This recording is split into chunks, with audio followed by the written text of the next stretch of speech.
Така, първо започвам, като си нарежа месото на малки парченца.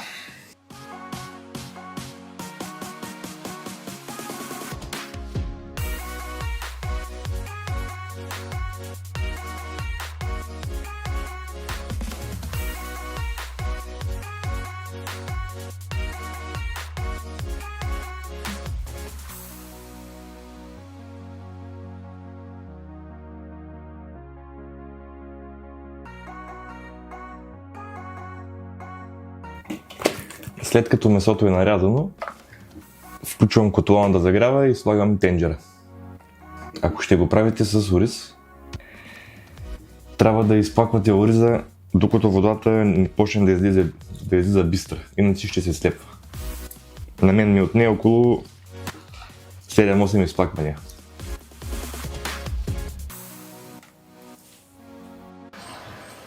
Докато чакам да се запържи малко месото, ще си нарежа лука.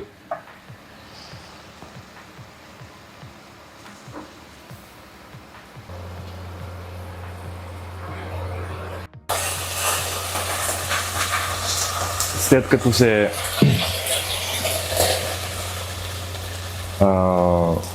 задушило месото, изсипвам вътре лука.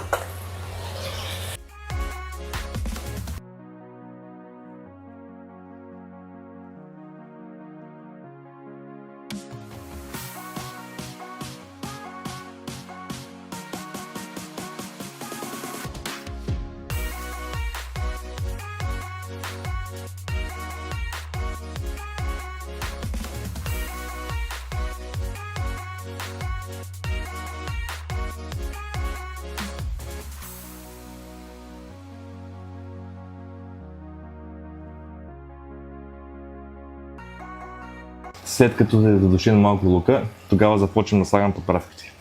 Следователно слагам сол,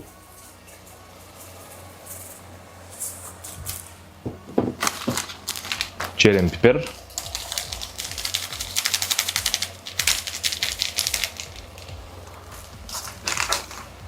червен пипер,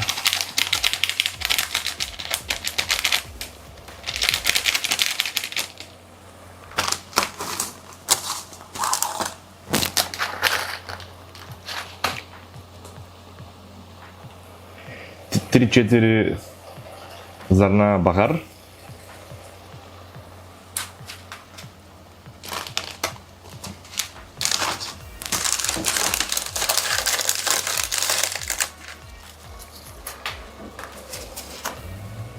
и дафинов лист.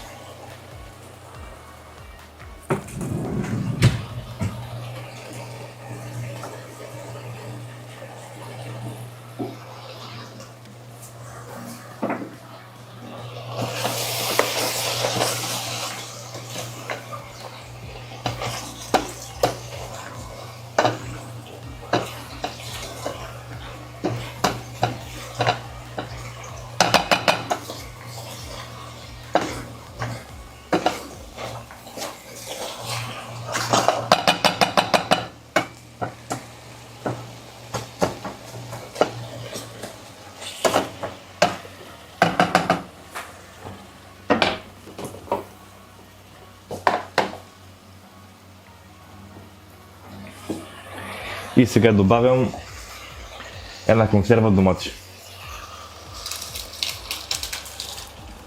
Използвайте хубаво качествено вино, което може да пиете. Ако не ви харесва, по-добре не го слагайте.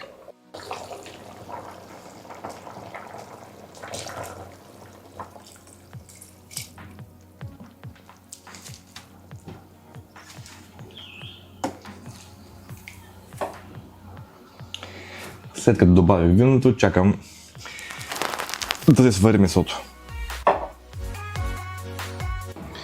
Дойде време и да сгъстя малко... Как се казваш? Дойде време да сгъстя и винения кебаб в една чаша.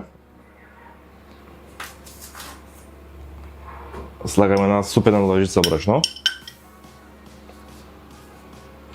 и добавям ето толкова някъде вода и бъркам.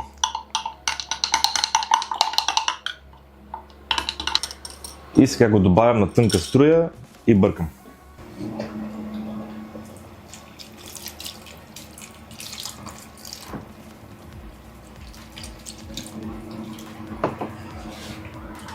Оставям го за още около 5 минути и го спирам. Сега идва време за ориза. Аз сложих една чаша и такава с ориз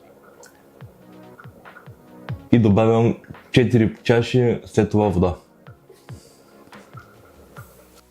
Добавям сол, покривам с фолио на 180 градуса и проверявам кога ориза се е сварил.